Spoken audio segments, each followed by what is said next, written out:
Français. Bon, c'est la première fois que je vous présente ces vœux pour 2023, en raison de la gravité de la situation et de l'absence totale de vœux que vous avez reçus. Bon. Alors commençons par le début, pour donner un mot aux mots leur sens, et leur sens aux mots. Qu'appelle-t-on les vœux? Parce que présenter les vœux, c'est très bien, mais qu'est-ce que ça veut dire? Et vous avez remarqué que ça ne veut rien dire actuellement. C'est une sorte d'exercice de style. Bon. Les vœux, le mot vient du latin, évidemment, de votum, qui est passé par l'Angleterre, donc ça c'est toujours le mauvais circuit, qui a donné le vote. Et vous savez que le vote, ça ne marche jamais. Donc le vœu, sous forme de vote, on vote, et ça n'a jamais marché. En revanche, quand on passe du côté, non pas politique, mais du côté religieux, le vœu, ça marche. Si vous allez sur des églises, vous voyez qu'il y a des ex-voto, c'est-à-dire sont des remerciements pour des demandes qui ont été exaucées. Donc les vœux que je vais vous donner cette année, et c'est une première, n'est-ce pas, ce sont des vœux du deuxième type. Non seulement ce sont des vœux qui seront exaucés si vous voulez, mais c'est vous qui allez pouvoir les exaucer. Donc ce ne sont pas des paroles en l'air. Bon. Et je vais vous présenter ces vœux sur le point le plus important. C'est la santé. Que souhaite-t-on de plus que la santé? Mais la santé dont je vais vous parler, c'est la santé physique, c'est la santé intellectuelle, c'est la santé morale, c'est la santé politique et c'est la santé religieuse. On peut dire que c'est une santé pantocrator. Bon. Ces vœux d'ailleurs, vous allez pouvoir immédiatement les mettre en œuvre. Bon, si vous avez entendu Emmanuel Macron, ses vœux au personnel de la santé, alors c'est quand même presque une boutade, il leur a dit, en gros, la situation va ne cesser de se dégrader dans les années qui viennent. C'est gentil, on commence par là, et après, il vous dit, il faut refonder, ça c'est le grand mot, il faut refonder l'hôpital, il faut refonder la France, etc. Donc déjà, il donne des vœux qui sont irréalisables ou qui sont réalisables en mal. Ça, évidemment, c'est très intelligent de présenter ces vœux pour que ça aille de plus en plus mal. Eh bien, moi, ce que je vous présente, c'est l'inverse. Bon. C'est-à-dire, c'est pas 10 ans de malheur, c'est la possibilité de remettre les choses immédiatement à l'endroit et non pas à l'envers.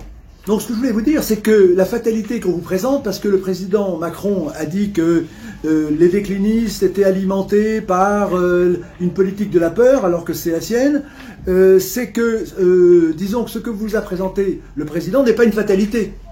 C'est pas une fatalité. Bon. Il suffit de faire marcher les choses à l'endroit pour qu'elles s'améliorent. Alors, je vais vous dire quand même une chose qui est très importante, que les Français ne veulent toujours pas comprendre depuis la publication de mon livre de plus 2 égale 5. C'est que tout ce qui se fait est fait intelligemment. Donc je ne veux plus entendre personnellement qu'il y a de l'incompétence, que le gouvernement ne sait pas ce qu'il fait, qu'il n'entend pas, etc. Ça, c'est tout à fait le contraire de la vérité. Et je vais vous le prouver en 2 minutes. Bon. Commençons par la santé. Le président Macron vous a bien dit qu'il y a eu un numerus clausus et depuis des dizaines d'années, on réduit le nombre de médecins.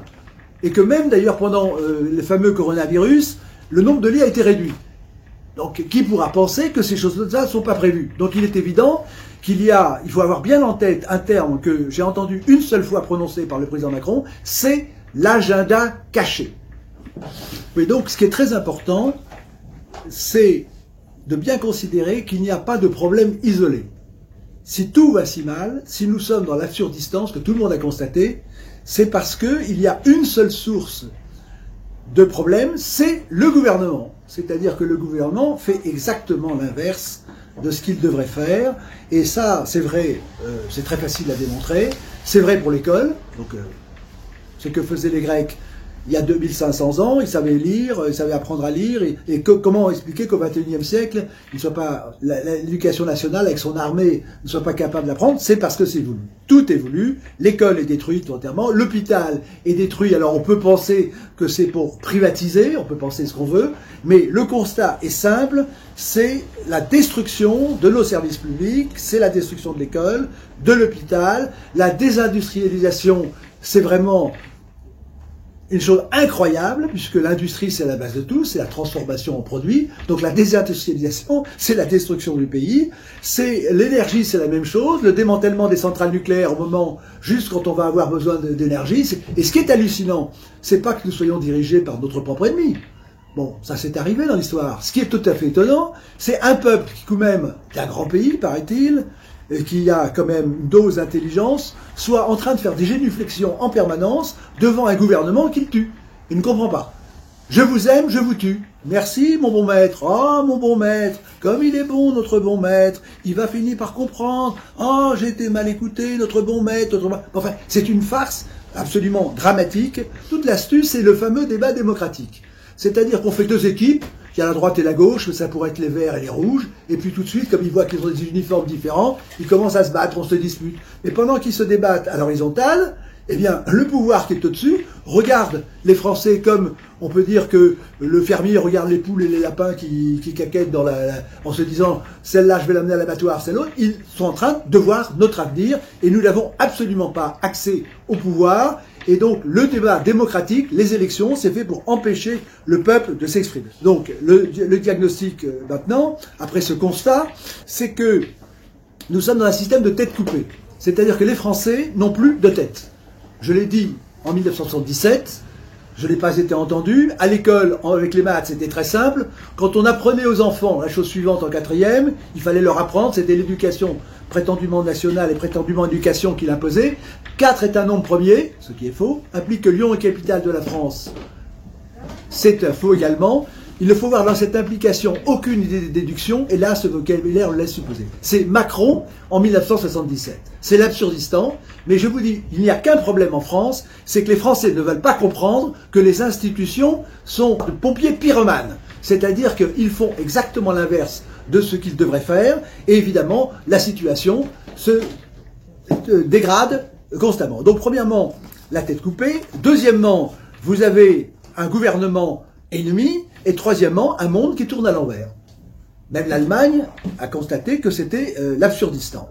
Alors, maintenant, comment retrouver la santé? Puisque maintenant, la chose est patente. Il n'est plus possible de penser qu'il y a un gouvernement qui veut améliorer les choses. La seule chose, c'est sa seule capacité, c'est de nous aveugler, c'est le syndrome de l'ortolan, pour que nous mener tellement loin que nous puissions absolument plus du tout nous sortir de cette prison. Alors, comment retrouver la santé physique, intellectuelle, morale, religieuse, et d'un seul coup? Je vous dis qu'il n'y a qu'un problème. Si vous courez derrière chaque problème, vous n'arriverez à rien. Mais si vous savez, comme pour la chasse à la roussette dans le Pacifique, c'est que vous voulez attraper toutes les roussettes, il faut faire tomber le paquet, et bien là, vous avez la solution. Alors, il suffit de comprendre comment fonctionnent les choses. C'est-à-dire que chacun d'entre nous est dirigé par la tête.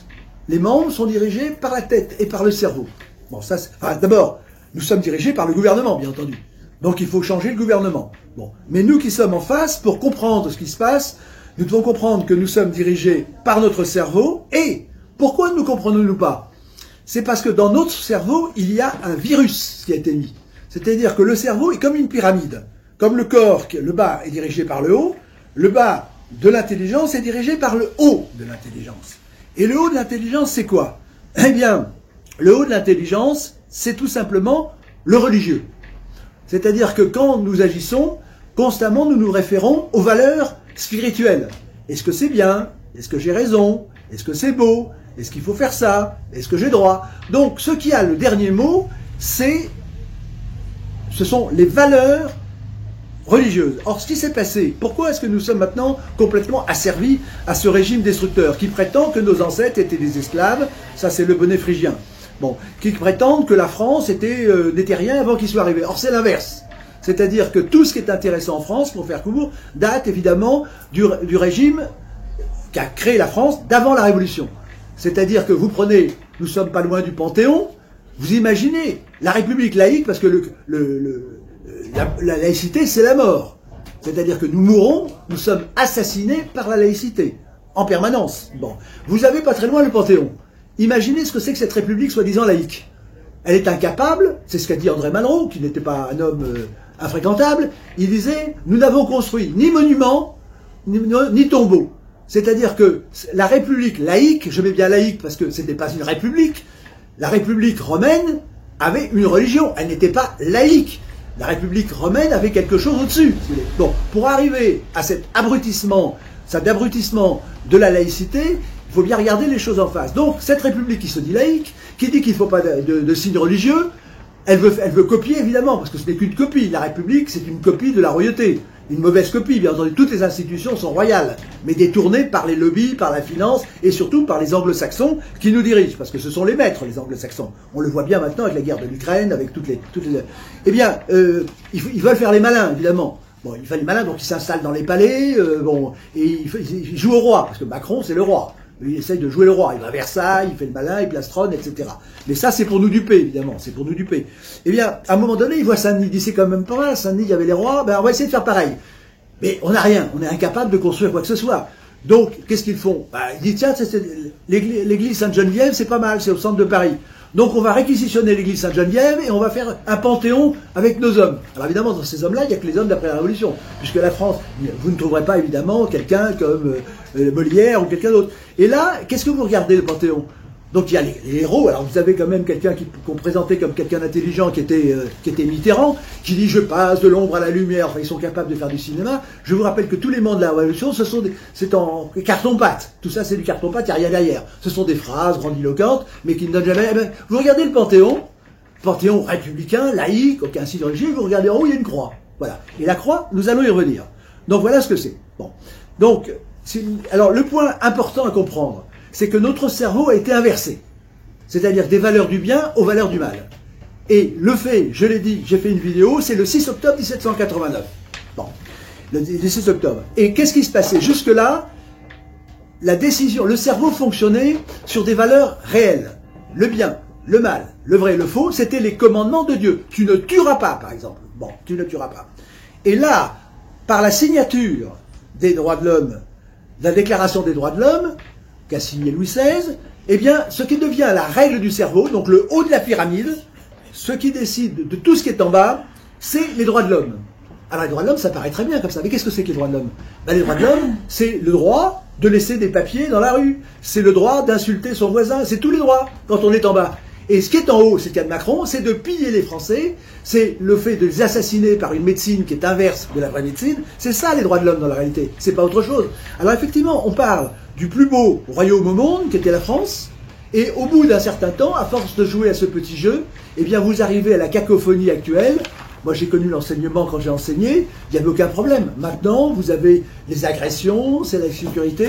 Bon, donc la solution, elle est extrêmement simple. Comme le dit Pascal Praud, mais sans vouloir aller plus loin, il faut changer de logiciel. C'est-à-dire que les fils ont été inversés entre le bien et le mal, entre le vrai et le faux, entre toutes les valeurs, et donc il suffit tout simplement de remettre la théologie politique en haut de la pyramide. Pour ceux qui seraient inquiets, je vous rappelle que nous sommes sous une religion qui est la religion des droits de l'homme. C'est-à-dire que nous sommes dirigés par une théologie politique. Alors je ne vais pas citer la franc-maçonnerie qui est bien connue, bien entendu, mais qui est le clergé, bien entendu, de cette... Donc la chose elle est simple, c'est-à-dire que ce qui était en bas a été mis en haut, ce qui était en haut a été mis en bas, et donc la solution d'un seul coup, c'est de remettre, j'allais dire Dieu, en haut de la pyramide. Bon. Et Napoléon, qui était quand même maître d'œuvre en la matière, a dit que sous la Révolution, les Français n'ont jamais été sans roi, et ils n'ont jamais été sans Dieu. Il y a toujours un Dieu, même si c'est évidemment son opposé, c'est-à-dire le diable. Donc il suffit d'inverser notre logiciel. Il faut remettre la religion, c'est-à-dire la théologie politique en haut de la pyramide. Bon, et alors là, certains vont dire, c'est affreux, vous vous rendez compte, parler de religion, de quoi? Mais nous sommes dans une religion qui est une copie. Vous rentrez dans un temple maçonnique, rentrez dans un temple maçonnique. C'est une caricature de religion. Il y a un temple, et puis en plus, c'est ségrégationniste. Vous avez 33 degrés de ségrégation. Donc les gens qui vous vantent l'égalité, eux-mêmes sont dans une pyramide totalement hiérarchisée. En plus, eux se disent les initiés, et puis nous sommes les profanes.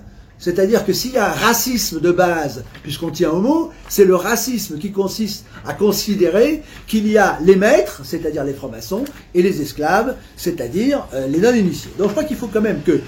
Et là, dans ces vœux de 2023, qui est une année tout à fait critique, qui est une année capitale, maintenant, aucun Français n'a l'excuse de ne pas comprendre, un, que nous avons un gouvernement qui est notre pire ennemi, et deuxièmement, que religion pour religion, il vaut mieux avoir la vraie religion, celle qui a fait la France, qui l'a créée, et qui a mis la croix au-dessus du panthéon de la République, que d'avoir sa contrefaçon, puisque la franc-maçonnerie, c'est une contrefaçon, évidemment, qui nous mène, j'allais dire, en enfer, en plus bas.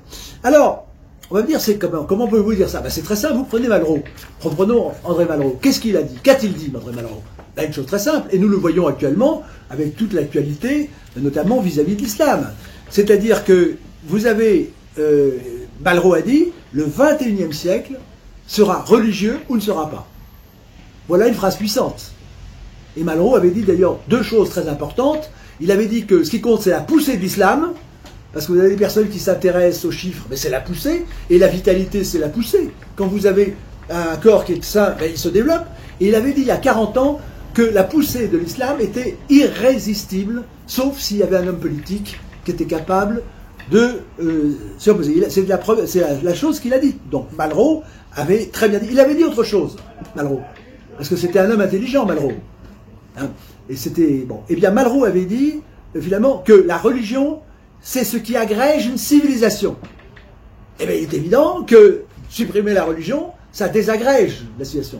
Je vous rappelle également que la déchristianisation, le mot déchristianiser date de 1792, la déchristianisation date de 1877, c'est l'instauration de la République, et je rappelle aux auditeurs que quand je suis né, la République avait mon âge maintenant.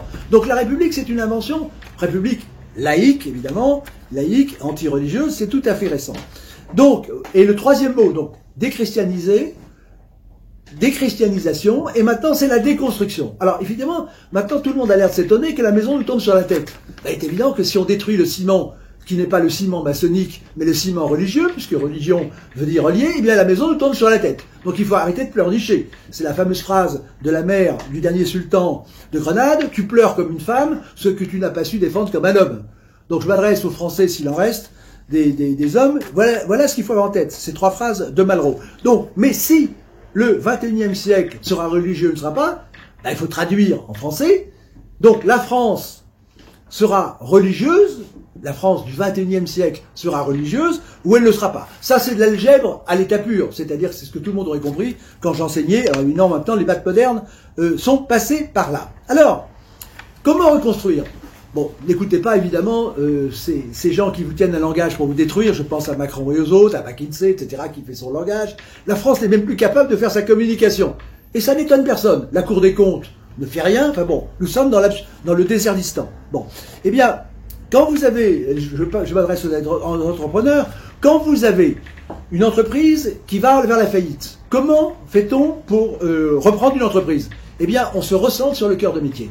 C'est-à-dire qu'on enlève tout ce qui est secondaire et on se rend. Or, le cœur de métier de la France, je viens de le dire, c'est ce qui a fait la France. Ce sont les valeurs de la France qui sont évidemment aux antipodes des valeurs de la fausse république laïque. Bon, la laïcité, c'est évidemment un moyen de dominer. C'est-à-dire qu'ils ont inventé des mots, n'est-ce pas, pour vous dominer. Personne ne comprend rien à ce que c'est que les droits de l'homme. Il suffit de lire les droits de l'homme pour voir que c'est le droit à l'esclavage et compagnie. Donc il faut se recentrer sur le cœur de métier, sur les valeurs qui ont fait la France et qui le font toujours. Parce que quand on vous dit que la France est un grand pays, quand Madame Macron se permet de dire qu'on est encore bien en France, oui, on est bien en France, pour ce qui reste de la France. Mais la République laïque, c'est la haine et la destruction de la France, de l'intelligence, des valeurs, de l'art, de tout. Avec, je vous dis, aussi stupide et absurde que d'avoir un panthéon sur lequel il y a une croix au-dessus. Le panthéon, la laïcité, a une croix au-dessus. Oui, enfin, on est chez les fous. Bon, il y a un moment donné, il faut se réveiller quand même. Bon, voilà. Donc mon message, si vous voulez, des vœux, c'est réveillons-nous et à ce moment-là, dès cet instant, tout ira mieux. La santé et compagnie. Alors, je vais vous dire autre chose, il y a un pari à faire. Certains diront la religion, etc., etc. Bon. Mais vous avez un des plus grands génies qui s'appelle Pascal. Et Pascal allait parler du pari. C'est-à-dire que même ceux qui auraient des doutes, qu'ils voient quels sont les fruits. On juge un arbre à ses fruits. Et quand vous prenez les fruits des valeurs de la France, évidemment, qui ont été détruites scientifiquement, perfidement, par la Première République, qui, je vous rappelle, a inventé la terreur, a inventé le vandalisme, a inventé les massacres, eh bien vous verrez que la solution est dans ce qui a fait la France et non pas ce qui l'a détruite. Alors nous arrivons maintenant à la simplicité. Je vous ai promis la santé. La santé, évidemment, c'est pas de se mettre un masque sur la tête, d'arrêter de faire du sport, de pas faire de pas aller voir son médecin. Ça, c'est la médecine à la Macron. C'est de faire l'inverse de ce qu'il faut. Eh bien, c'est simple, la solution, elle est très simple, c'est de remettre les choses à l'endroit. C'est tout simplement de remettre, j'allais dire, l'église au centre du village, et puis de remettre Dieu en haut de la pyramide. Bon. Et Dieu, je vous dis, c'est une vérité scientifique. Hein, parce que c'est pas une vérité, un acte de foi. Qu'est-ce que c'est que Dieu? Dieu, c'est la cause des causes, et donc Dieu existe. Il y a une cause des causes. Voilà. Bon, donc c'est une chose extrêmement simple. Bon. Alors, maintenant, j'allais dire, parce que nous arrivons à la conclusion, et je vous ai promis la santé, donc si vous remettez les choses à l'endroit, vous avez votre cerveau qui va marcher à l'endroit, les décisions qui font marcher à l'endroit. Par exemple, si vous avez un parc nucléaire qui vous fait de l'électricité la moins chère d'Europe, eh bien, vous la vendez au vrai prix. Hein, voilà, ça c'est... il faudrait beaucoup de trucs pour faire ça. Donc, votre santé, bah, tout simplement, votre santé, vous allez faire ce qu'il faut pour être en bonne santé. Hein, bon, et voilà. Vous allez voir le médecin, par exemple. Et si vous voulez une bonne médecine, bah, il faut des médecins, ça serait bien. Bon, et vous n'allez pas chercher les médecins en Afrique pour qu'ils soient malades. Voilà à quel degré je veux dire, d'absurdité, de bêtise, le président Macron, qu'on présente comme quelqu'un d'intelligent, nous a mené. Alors je dirais, pour les choses très simples, la chose c'est la vérité. Il faut la vérité en tout, la vérité dans tous les domaines. La vérité de l'école, bah, c'est d'apprendre à lire, par exemple, et c'est tout simple. La vérité de l'énergie, bah, c'est d'avoir l'indépendance énergétique. Oh là là, c'est compliqué. La vérité de la richesse, bah, c'est d'avoir une industrie. Oh là là, c'est compliqué, tout ça. Bon, c'est là, bon.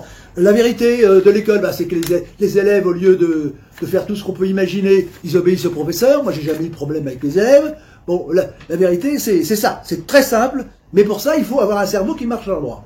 Et si vous mettez, à la place de mettre hiérarchie, si vous mettez des valeurs, respect, vous mettez égalité, et bien l'égalité, évidemment, ça conduit au massacre et à la destruction, et surtout, ça vous permet aux pillards d'entrer dans les dons. Bon, alors, je vais dire, donc, vive la vérité, vive la santé, et j'allais dire, vive la croix, si vous voulez. Alors, la croix, alors, comment la croix, c'est affreux? Ben, la croix, non, puisque c'est au-dessus du Panthéon.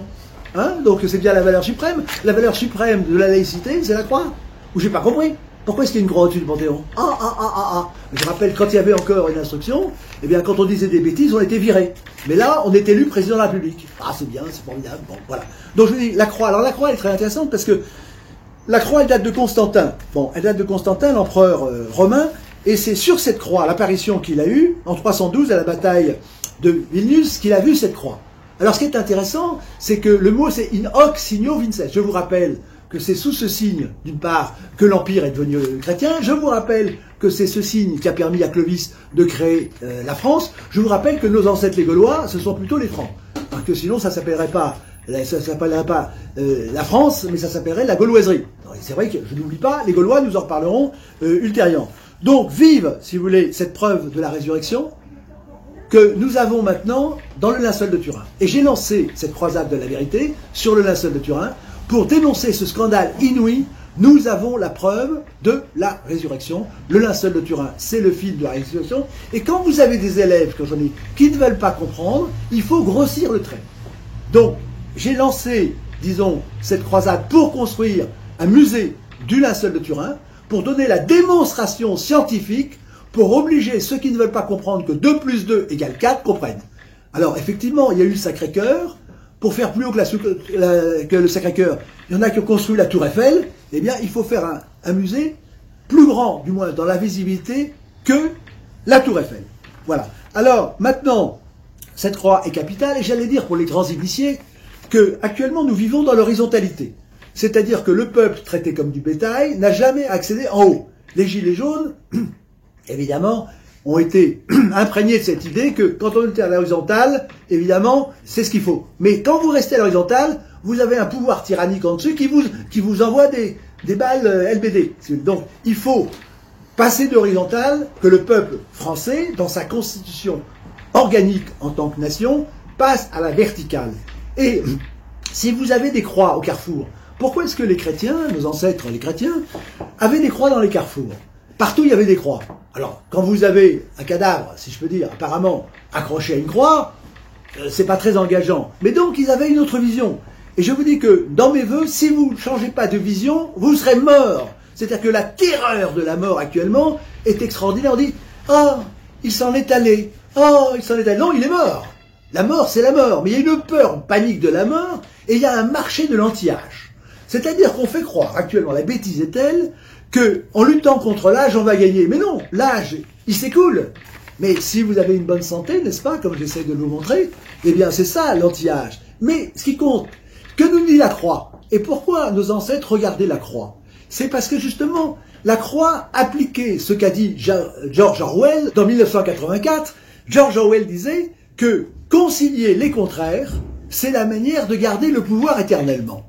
Et c'est ce que fait Macron, en même temps. Il garde le pouvoir éternellement parce qu'il nous a mis dans l'équivoque, et on ne comprend jamais rien parce que c'est toujours oui ou non.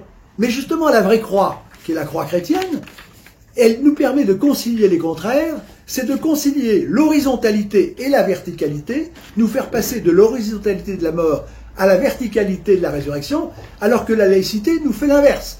En 1789, 92 et compagnie, on nous a fait passer de la verticalité de l'éternité à l'horizontalité de la mort éternelle. C'est la paix sur les cimetières. Donc ce qu'il faut bien comprendre, c'est que cette croix, si vous voulez, représente bien ce que voyaient nos ancêtres, c'est qu'ils voyaient bien dans les carrefours que cette croix leur indiquait que c'était la croix anti-âge de l'époque pour les obsédés de l'anti-âge, le marché de l'anti-âge, c'est qu'on ne peut pas lutter contre l'âge qui s'écoule, mais les champions, les athlètes, ils passent à l'étape supérieure, c'est-à-dire à la résurrection. Et ça, c'est le message que nous avons de la résurrection. Et les Français doivent se reconnecter, comme on dirait maintenant, à ces valeurs d'éternité et abandonner la recherche de la vie éternelle qu'une fausse médecine vend en permanence, en charcutant, en faisant souffrir trop souvent, je n'ai pas dit toujours, en essayant de maintenir. Maintenant, il y a une loi bioéthique, il y a une loi sur la mort, etc. Non, nous sommes mortels, et ce mensonge de la laïcité, nous faisant croire que nous pouvons tout faire à l'inverse de la nature, et que nous pourrons vaincre l'âge, c'est le plus grand mensonge de cet empire du mensonge qui nous ruine, qui nous pille, qui nous apprend, qui nous coupe de la vérité, qui nous coupe de l'enseignement, qui nous coupe de la santé. Donc, en conclusion, je dirais que la croix, c'est évidemment le message anti-mort, c'est celui de la résurrection, et que mes vœux pour cette année, c'est de comprendre que nous sommes gouvernés par nos ennemis qui veulent notre mort. Donc il faut changer de système politique, il faut changer de logiciel, il faut revenir au modèle français, nous pourrons en parler. Bon. La deuxième chose, c'est il faut un choc psychologique, il faut se déconnecter de ces prétendus droits de l'homme qui ne sont que la mort, et surtout en finir avec cette laïcité qui n'est même pas capable de construire un monument, et lorsqu'elle veut vanter ses héros, elle est obligée de piller, de voler, de détourner, de contrefaire un monument religieux, je pense au Panthéon, c'est-à-dire l'église Saint-Denis, pour quand même avoir une croix au-dessus. Donc entre le faux, le mensonge, revenons à ce qui a fait la richesse et les valeurs de la France, qui en a fait le plus beau royaume au monde, et ce qui fait que quand même, ce qui est présenté comme le pays de l'esclavage par le bonnet phrygien et compagnie, actuellement, j'allais dire, le parfum de la royauté, du modèle français est tel qu'il attire encore le monde entier, et c'est pour ça que nous avons le plus beau patrimoine, que tout le monde vient voir, et j'allais dire, ce qui sauve encore notre budget, c'est encore l'industrie du luxe et le tourisme. Voilà, donc j'allais dire, vive la vérité, vive la croix, vive le linceul de Turin, et vive la santé retrouvée en remettant le cerveau à l'endroit, santé physique, santé intellectuelle, santé morale, santé familiale, santé à tous les sens du monde. Voilà. Je vous souhaite une bonne année 2023, et dès maintenant, j'allais dire, eh bien, ces vœux peuvent agir si vous remettez les choses à l'endroit. Bonne année 2023.